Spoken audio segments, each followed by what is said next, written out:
రాష్ట్రంలో ఎస్సీ వర్గీకరణ, బీసీ కులగణన చారిత్రాత్మక నిర్ణయాలతో తెలంగాణ ప్రభుత్వం దేశానికి ఆదర్శంగా నిలిచిందని ప్రభుత్వ విప్ పర్లూరి లక్ష్మణ్ కుమార్ అన్నారు. జగిత్యాల జిల్లా ధర్మపురి పట్టణంలో మీడియాతో మాట్లాడారు. ఎస్సీ వర్గీకరణకు సంబంధించి సుప్రీంకోర్టు తీర్పు వెలువడిన కొన్ని గంటల్లోనే దాని అమలుకు సంబంధించి శాసనసభలో ప్రకటన చేసిన ఘనత సీఎం రేవంత్ రెడ్డిదేనని అన్నారు. అసెంబ్లీలో కులగణంపై చర్చ జరుగుతుంటే మాజీ ముఖ్యమంత్రి కేసీఆర్ రాడు ఉన్న బీఆర్ఎస్ ఎమ్మెల్యేలు చర్చ జరుగుతుంటే వాకౌట్ చేయడం ఎంతవరకు సమంజసమని ప్రశ్నించారు. మాదిగలకు 11% రిజర్వేషన్లు కావాలని మందకృష్ణ చేసిన వ్యాఖ్యలను రాష్ట్ర ప్రభుత్వం పరిశీలిస్తుందన్నారు. బీసీ కులగణన నివేదికపై కాంగ్రెస్ ఎమ్మెల్సీ తీన్మార్ మల్లన్న చేసిన వ్యాఖ్యలు ఆయన వ్యక్తిగతమని, ఆయన విజ్ఞతకే వదిలేస్తున్నామని అన్నారు. గౌరవ ముఖ్యమంత్రి వర్యులు పెద్దలు రేవంత్ రెడ్డి గారు ఒక గొప్ప నిర్ణయాన్ని ఏదైతే తెలంగాణ రాష్ట్రంలో ఉన్నటువంటి బలహీన వర్గాలకు సంబంధించినటువంటి కులగణన జనాభా ఎంత ఉంది, పేదవాళ్ళకు సంబంధించిన ఫలాలు ఏ వర్గానికి ఎంత చెందాలి అని ఒక లెక్క ఈ దేశంలో 1931లో బీసీ సంబంధించినటువంటి జనాభా లెక్కలు జరిగినాయి.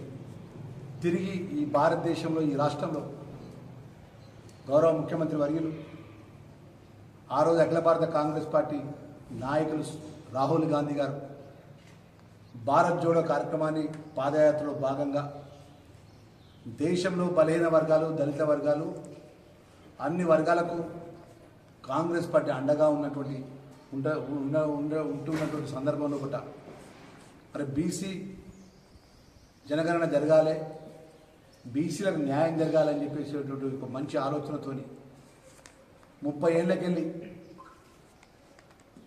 ఏబిసిడి వర్గీకరణ దళిత వర్గానికి సంబంధించినటువంటి ఏదైతే రాజ్యాంగ నిర్మాత డాక్టర్ బిఆర్ అంబేద్కర్ గారు దేశంలో ఉన్నటువంటి ప్రజలకు, ముఖ్యంగా దళిత వర్గానికి చెందినటువంటి ప్రజలు, వారందరికీ జనాభా లెక్క ప్రకారం ఏబిసిడి వర్గీకరణ పరంగా మాదిగ ఉపకులాలకు న్యాయం జరగాలని చెప్పి 30 ఏళ్ళకెళ్ళి జరుగుతున్నటువంటి పోరాటం, రాహుల్ గాంధీ గారి ఆలోచన, మల్లికార్జున ఖార్గే గారి ఆలోచన, సోనియా గాంధీ గారి ఆలోచన, గౌరవ ముఖ్యమంత్రి వర్యులు రేవంత్ రెడ్డి గారు 150 ఇళ్లకు ఒక్కరిని ఒక ప్రభుత్వ ఉద్యోగిని నియమించి తెలంగాణ రాష్ట్రంలో ఉన్నటువంటి బీసీల లెక్కను సుమారు 56% సంబంధించినటువంటి బీసీ ఉపకులాలు అన్నింటినీ కూడా న్యాయం జరిగే విధంగా మంత్రివర్గ ఉపసంఘాన్ని ఏర్పాటు చేసి ఆ మంత్రివర్గ ఉపసంఘం ద్వారా తెలంగాణ రాష్ట్రంలో నలుమూలల నుంచి అన్ని వర్గాల ప్రజల అభిప్రాయం తీసుకొని బీసీ వర్గానికి ఏ విధంగా కాంగ్రెస్ పార్టీ అండగా ఉండాలి, ప్రభుత్వ ఫలాలు ఏ విధంగా అందాలి అని ఒక నిర్ణయం లోపట వారు మంత్రివర్గ ఉపసంఘ చైర్మన్గా ఉత్తమ్ కుమార్ రెడ్డి గారు, సభ్యులుగా పెద్దలు శ్రీధర్ బాబు గారు, పొన్నం ప్రభాకర్ గౌడ్ గారు, మంత్రివర్గ ఉపసంఘం అంతా కూడా నిర్ణయం తీసుకొని శాసనసభలో ప్రవేశపెట్టి మరి 30 ఏళ్ళ దళితులు, మాదిగ ఉపకులాలకు సంబంధించిన పోరాటం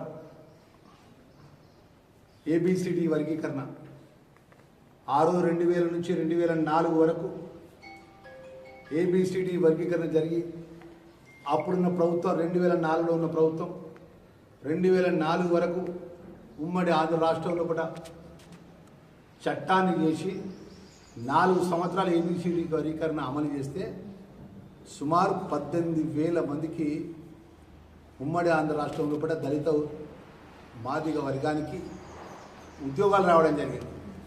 అంటే 1947 నుంచి 2000 వరకు దళితులకు సంబంధించినటువంటి అన్ని వర్గాలకు సమన్యాయం జరగాలని చెప్పి 2000లో అప్పుడున్న ప్రభుత్వం చట్టం చేస్తే సుమారు 2 నుంచి 2004 వరకు 4 సంవత్సరాల్లో 18,000 ఉద్యోగాలు రావడం జరిగింది. 18,700 మందికి ఉద్యోగాలు వచ్చాయి. 1947 నుంచి 2000 సంవత్సరం వరకు మాదిగ వర్గానికి 47 నుంచి 2000 వరకు అంటే సుమారు 53 సంవత్సరాలు కూడా కేవలం 18,000 ఉద్యోగాలు వచ్చాయి. అంటే వర్గీకరణ జరగకముందు 1947 నుంచి 2000 వరకు 18,000 ఉద్యోగాలు వచ్చినాయి. ఉమ్మడి ఆంధ్ర రాష్ట్రంలో పట 17,700 ఉద్యోగాలు రావడం జరిగింది. మరి ఆ రోజు సుప్రీంకోర్టులో రాష్ట్ర ప్రభుత్వం చేసినటువంటి చట్టాన్ని కొట్టివేయాలని కొంతమంది ఏబిసిడి వ్యతిరేకంగా సుప్రీంకోర్టును ఆశ్రయిస్తే మరి దాన్ని గౌరవ సుప్రీంకోర్టుకు సంబంధించినటువంటి 2004 నుంచి మొన్నటి వరకు జనవరి 25, 2025 జనవరి లోపల భారతదేశంలో అత్యంతటువంటి సుప్రీంకోర్టులో వాదనలు తెలంగాణ రాష్ట్రం నుంచి మాదిగ ఉపకులాలకు సంబంధించిన వాదనలు గౌరవ ముఖ్యమంత్రి వర్యులు గౌరవ మంత్రివర్యులు దామోదర్ రాజనరసింహ గారు ధర్మపూర్ ప్రజల దయతో ఆ లక్ష్మణ స్వామి ఆశీస్సులతో మీ శాసనసభగా గెలుపొందిన నేను మిగతా 6 శాసనసభ్యులను కలిసి జనవరి 2024 జనవరిలో ఢిల్లీలో సిద్ధార్థ లూథ్రా అనే ఒక అడ్వకేట్ ద్వారా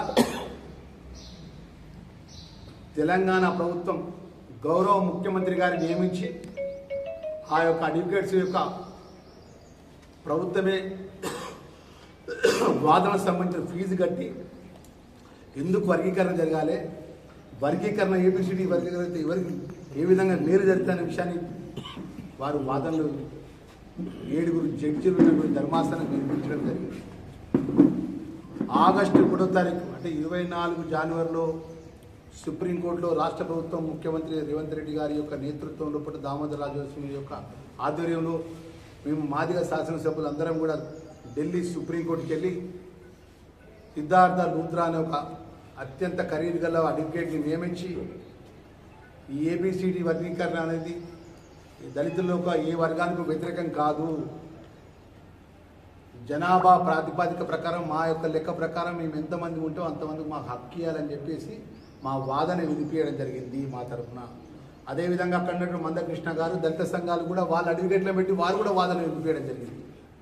ఆగస్టు 1వ తారీఖు జడ్జిమెంట్ సుప్రీంకోర్టు 7 జడ్జితో కూడుకున్న ధర్మాసనం జడ్జిమెంట్ ఇవ్వడం జరిగింది. ఏదైతే ఏబిసిడి వర్గీకరణ రాష్ట్ర ప్రభుత్వాలకు అధికారులు ఇవ్వడం జరుగుతుంది, రాష్ట్ర ప్రభుత్వ అధికారంలో ఆధీనం లోపల మీ వర్గీకరణ చేసుకోవచ్చు అని చెప్పేసి జడ్జిమెంట్ 7 జడ్జిలు చూసినటువంటి జడ్జిమెంట్ ధర్మాసనం జడ్జిమెంట్ ఇచ్చినటువంటి నేపథ్యంలో జడ్జిమెంట్ వచ్చిన గంటన్నర లోపట్నే ముఖ్యమంత్రి వర్యులు ఆగస్టు 1వ తారీఖు శాసనసభలో మా మీడియా మిత్రులు ధర్మపూర్ మీడియా మిత్రులు కానీ తెలంగాణ ప్రజలందరూ కూడా సాక్ష్యం గంట లోపట్నే చట్టసభల్లో వారు ప్రకటన చేయడం జరిగింది.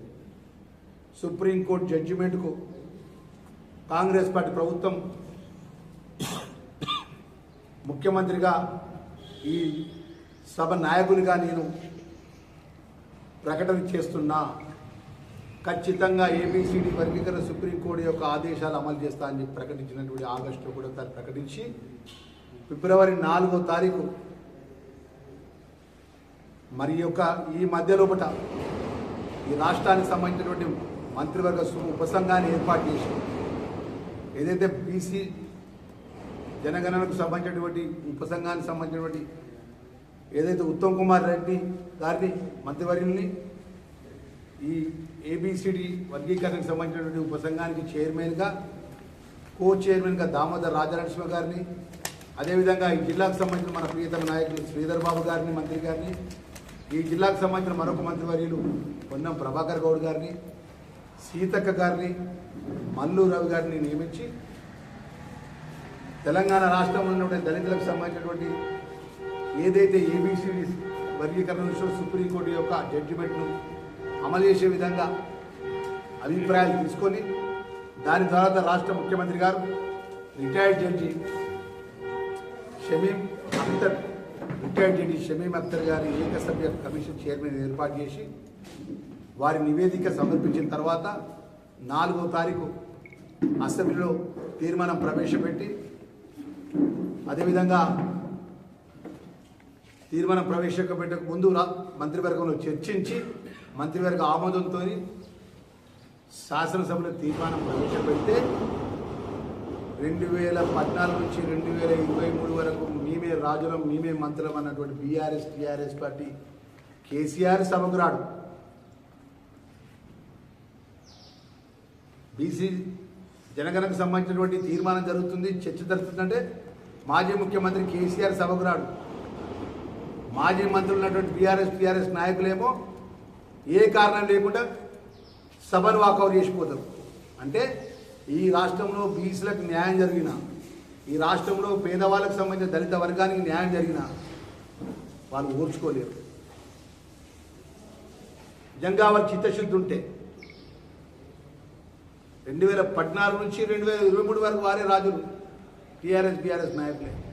2014 నుంచి 2022 కేంద్రంలో భారతీయ జనతా పార్టీ అధికారం ఉన్న కేంద్రంలో నరేంద్ర మోడీ గారు. ఎందుకు వారు చిత్తశుద్ధి ప్రకటించలే బీసీల మీద కానీ దళితుల మీద కానీ? ఎన్నో సంవత్సరాలకు వెళ్ళి ప్రజల యొక్క ఆకాంక్ష, బలహీన వర్గాలకు సంబంధించిన ఆకాంక్ష, దళిత వర్గాలకు సంబంధించినటువంటి 30 ఏళ్ల పోరాటం ఏబిసిడి వర్గీకరణ ఎందుకు నిర్ణయాలు తీసుకోలే? ఇవాళ నిర్ణయం తీసుకొని బీసీ కులగణన మీద కానీ ఎస్సీ ఏబిసిడి వర్గీకరణ నిర్ణయం చేసి అసెంబ్లీలో తీర్మానం పెట్టి మంత్రివర్గంలో ఆమోదం చేసుకొని ప్రజలకు ఇదంతా ఫలాలు అందే విధంగా గౌరవ ముఖ్యమంత్రి గారి యొక్క నేతృత్వంలో జరిగితే హరీష్ రావుకు, కేటీఆర్కు, పల్ల రాజేశ్వర రెడ్డికి, ప్రశాంత్ రెడ్డికి, కౌశిక్ రెడ్డికి, కొరుట్ల ఎమ్మెల్యే సంజయ్ కుమార్కు అందరు కళ్ళు మంది వాకౌట్ చేసిపోయిందండి. వాళ్ళు మాట్లాడతారు, మా మీడియా మిత్రులకు చెప్తున్నారు, ఏదైతే వర్గీకరణ కోసం పోరాటం చేసిన సామాజిక స్పృహ ఉన్నటువంటి మా నాయకుడు, మా అన్నగారు మందకృష్ణ గారి గురించి మాట్లాడతాడు. మందకృష్ణ గారిని 2014 నుంచి 2018, 2023 ఈ టీఆర్ఎస్ పార్టీ ప్రభుత్వం ఎలాంటి కారణం లేకుండా జైల్లో పెట్టింది వాస్తవం కాదా? ఒక్కసారి యావత్ తెలంగాణ దళిత సోదరులకు ఒకసారి గుర్తు తెచ్చుకోండి. ఆ రోజు మందకృష్ణ మాదిగను ఎలాంటి ఒక్క మాట అనకుండా చెంచల్గూడ జైల్లో నిర్బంధించి అక్రమ కేసులు పెట్టి జైలుకు తోలింది కేసీఆర్ కాదా? ఈ కేటీఆర్ కాదా? ఈ హరీష్ రావు కాదా? ఈ కవితక్క కాదా? ఇప్పుడు ప్రెసిడెంట్ మందకృష్ణ హ్యాపీగా ఉన్నాడా? నేను చెప్తాను, దాని తర్వాత చెప్తాను. వాళ్ళు మాట్లాడతారు వారి గురించి సభలో. ఇది మేము తీవ్రంగా కూడా ఒక నాయకుడి తనకి చిత్తశుద్ధి ఉండాలి, ఒక నాయకుల కమిట్మెంట్ ఉండాలి. ఈరోజు మా ముఖ్యమంత్రి వర్యులు అఖిల భారత కాంగ్రెస్ పార్టీ నాయకత్వం 2018 ముందు నుంచి 23 లోపల చేవెళ్ళలో జరిగినటువంటి డిక్లరేషన్లో మేము వర్గీకరణ కట్టుబడి ఉంటామని చెప్పి ఎస్సీ డిక్లరేషన్ చేవెళ్ళ జరిగిన మహాసభకు అఖిల భారత కాంగ్రెస్ పార్టీ అధ్యక్షుడు మల్లికార్జున ఖార్గే గారి నేతృత్వంలో రాహుల్ గాంధీ గారు మీట్ ద ప్రెస్లో ఎడిటర్స్కు ఈ వర్గీకరణ విషయం న్యాయమైన విషయం, దీన్ని అమలు చేయాలని చెప్పి ఈ దేశంలో జనాభా ప్రతిపాదక ప్రకారం దేశంలో ఉన్న వారికి ఫలాలు అందాలని చెప్పేసి రాహుల్ గాంధీ యొక్క ఆలోచన విధానాన్ని బీసీ జనాభా పర్సెంటేజ్ ప్రకారం ఫలాలు అందాలని చెప్పి ఈ ఆలోచనను అమలు చేస్తే ఇవాళ బీఆర్ఎస్ పార్టీ నాయకత్వం బహిష్కరించుకోకపోతుంది. ఇది వాళ్ళ చిత్తశుద్ధి బీసీల మీద, దళితుల మీద. ఏదేమైనా ధర్మపురి నియోజకవర్గ ప్రజల పక్షాన ధర్మపురి లక్ష్మణ ఆశీస్సులతో శాసనసభ్యుడిగా విప్పుగా నేను ఆ సభలో సుప్రీంకోర్టు వాదనలు వినిపించేందుకు ఢిల్లీ పోవడం కానీ ముఖ్యమంత్రి గారి నేతృత్వంలో చట్టం చేసిన విషయంలో బీసీలకు సంబంధించినటువంటి జనాభా ప్రతిపాదక 56% ఇచ్చే చట్టాన్ని చేసే విషయంలో కానీ, ఏబిసిడి వర్గీకరణ చట్టాన్ని చేసే విషయంలో కానీ ఆ సభలో మీ శాసనసభ్యుగా ఉండడం అనేది నా అదృష్టంగా భావిస్తున్నాను. మా పాత్రికేయ మిత్రులందరూ కూడా చేతులు జోడించి మా ధర్మపురి ప్రజలకు నమస్కరించి జీవితకాలం నేను బతుకున్నంతవరకు మీరు రుణం మర్చిపోలేదని అంటున్నాను. మీరు రుణం నేను ఓటేసిన ఇంత పెద్ద చట్టసభలో నేను శాసనసభ్యుడిగా ఆ తీర్మానంలో నీ భాగస్వామై ధర్మపురి ప్రజల పక్షాన ఆ నరసింహస్వామి ఆశీర్వతో మాట్లాడే అవకాశం రావడం, బీసీలకు సంబంధించినటువంటి న్యాయమైనటువంటి సమస్య పరిష్కారం ఇటువంటి చట్టం చేయడం, దళిత వర్గాలకు సంబంధించిన దళిత ఉపకులాలకు మాదిగ ఉపకులాలకు సంబంధించిన ఏబిసిడి వర్గీకరణ జరగడం, దాని చట్టాన్ని చేసే విధంగా అమలు చేయడం అనేది గౌరవ ముఖ్యమంత్రి వర్యులకు మంత్రివర్గానికి మనస్ఫూర్తిగా ధర్మపురి ప్రజల పక్షాన శుభాకాంక్షలు అభినందనలు తెలియజేసుకుంటున్నాను. అదేవిధంగా 15 నుంచి 20 తారీఖు లోపల ధర్మపురి నియోజకవర్గం లోపల 6 మండలాల్లో 140 గ్రామాలు పెద్ద ఎత్తున బలహీన వర్గాలకు సంబంధించినటువంటి సోదరులను, దళిత వర్గాల సోదరులతో పెద్ద ఎత్తున అభినందన సభ. గౌరవ మంత్రివర్యులు ఈ సభా సంఘ చైర్మన్గా ఉన్నటువంటి బీసీ కులగణన కానీ ఎస్సీ వర్గీకరణ విషయంలో పెద్దలు ఇన్ఛార్జ్ మినిస్టర్ ఉత్తమ్ కుమార్ రెడ్డి గారు, శ్రీధర్ బాబు గారిని, పొన్నం ప్రభాకర్ గౌడ్ గారిని,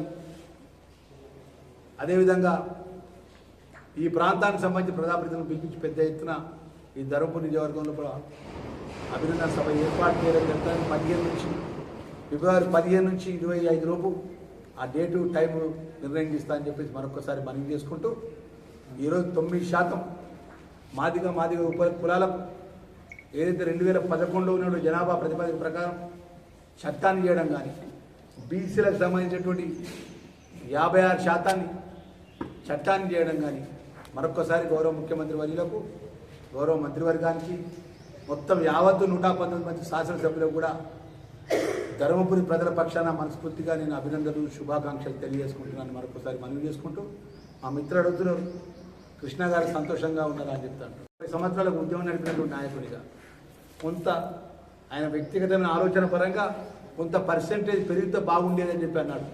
అంటే 9 కాకుండా ఇంకా పర్సెంటేజ్ శాతాన్ని పెంచాలని చెప్పేసి వారి అభిప్రాయం చెప్పడం జరిగింది. ఆ అభిప్రాయాన్ని కానీ గౌరవ ముఖ్యమంత్రి గారు పరిశీలిస్తుంది, మంత్రివర్గం కూడా పరిశీలిస్తుంది.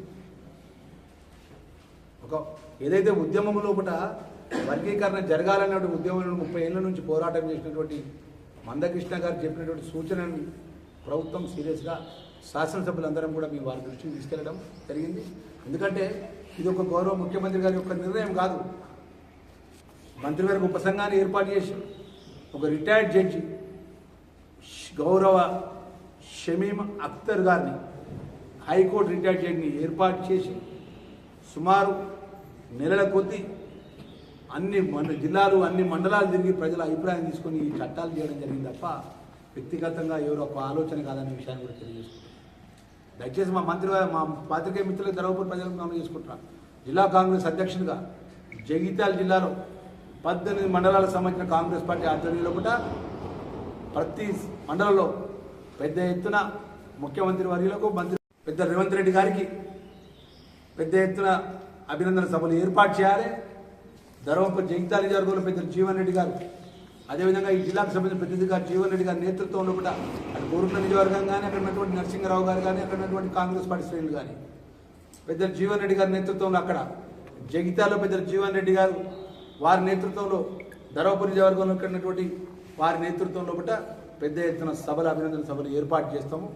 18 మండలాలకు సంబంధించిన మండల కాంగ్రెస్ పార్టీ అధ్యక్షులు, కాంగ్రెస్ పార్టీ సంబంధించిన యువన కాంగ్రెస్ పార్టీ సంబంధించిన అధ్యక్షులు, అనుబంధ సంఘాల నాయకులు కూడా ప్రతి ఎత్తున ఈ గొప్ప నిర్ణయం జరిగిన దానికి అభినందనలు తెలియజేసే విధంగా సభలు ఏర్పాటు చేయాలి అని చెప్పేసి మా పార్టీ శ్రేణులందరూ కూడా నేను పిలుపునిస్తున్నా. ముఖ్యంగా దేశంలో దళితులకు అత్యంత గౌరవం ఇచ్చినటువంటి పార్టీ దేశంలో ఏది ఉన్నదంటే అది కాంగ్రెస్ పార్టీ అని చెప్తున్నా. ఆ రోజు బిఆర్ అంబేద్కర్ రాజ్యాంగ నిర్మాత ఏదైతే రచించే విషయంలో కానీ, కేంద్ర మంత్రిగా తీసుకోవడం విషయంలో కానీ, అప్పుడు జవహర్లాల్ నెహ్రూ గారు, పండిత్ జవహర్లాల్ నెహ్రూ గారు, మహాత్మా గాంధీ గారు కానీ, ఇంకా అదేవిధంగా ఆ రోజు నుంచి ఈరోజు మల్లికార్జున ఖార్గే వరకు ఎంతోమంది దళితులను అఖిల భారత కాంగ్రెస్ పార్టీ అధ్యక్షులుగా, అదేవిధంగా రాష్ట్ర తీసుకుంటూ ఎవరు కూడా మా తెలంగాణ రాష్ట్ర ప్రధానికాన్ని మనస్ఫూర్తిగా మా ధర్మపురి నియోజకవర్గ ప్రజల పక్షాన మరొక్కసారి శాసనసభ్యులంతా కూడా తీర్మానం చేసినందుకు మనస్ఫూర్తిగా అభినందనలు శుభాకాంక్షలు తెలియజేసుకుంటూ ఫిబ్రవరి 15 నుంచి 25 లోపు పెద్ద ఎత్తున ఇక్కడ అభినందన సభ అఖిల భారత కాంగ్రెస్ పార్టీ మల్లికార్జున ఖార్గే రాహుల్ గాంధీ గారికి గౌరవ ముఖ్యమంత్రి వర్యులకు గౌరవ మంత్రివర్గానికి కూడా పెద్ద ఎత్తున ఆ సభ ద్వారా మనస్ఫూర్తిగా అభినందనలు శుభాకాంక్షలు తెలియజేసే పెద్ద సభను కూడా ఏర్పాటు చేస్తామన్న విషయాన్ని మరొకసారి మా ప్రెస్ మీడియా మిత్రుల ద్వారా ఈ యొక్క జిల్లాకు సంబంధించిన ప్రజలకు నేను మనం చేస్తున్నాను. మా పాత్రిక మిత్రులు చెప్తున్నా, ఇప్పుడు తీర్మానం వలన ఏ పార్టీ నుంచి ఆయన ఎమ్మెల్సీ అయ్యాడు? కాంగ్రెస్ పార్టీ నిర్ణయం అండి ఇది. అఖిల భారత కాంగ్రెస్ రాహుల్ గాంధీ గారి నిర్ణయం. ఇలా రాహుల్ గాంధీ గారి నిర్ణయం, సోనియా గాంధీ గారి నిర్ణయం. ఏం నిర్ణయం చేసి సోనియమ్మ తల్లి తెలంగాణ ఇస్తా అన్నది చెప్పి ఆంధ్ర రాష్ట్రంలో కూడా కాంగ్రెస్ పార్టీ కొట్టుకుపోయినా తెలంగాణ ఇచ్చిన మాటకు కట్టుబడి ఒక నిర్ణయం చేసింది సోనియమ్మ తల్లి అప్పుడు తెలంగాణ.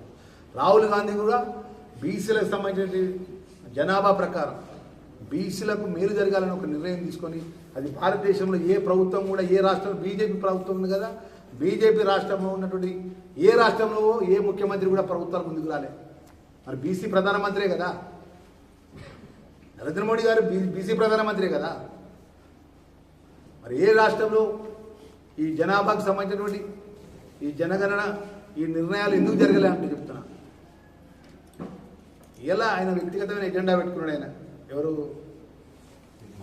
మల్లన్న గారు. మరి ఎందుకు అట్లా మాట్లాడుతుండో మరి పార్టీ పెద్దలు అదంతా కూడా చూసుకుంటారు.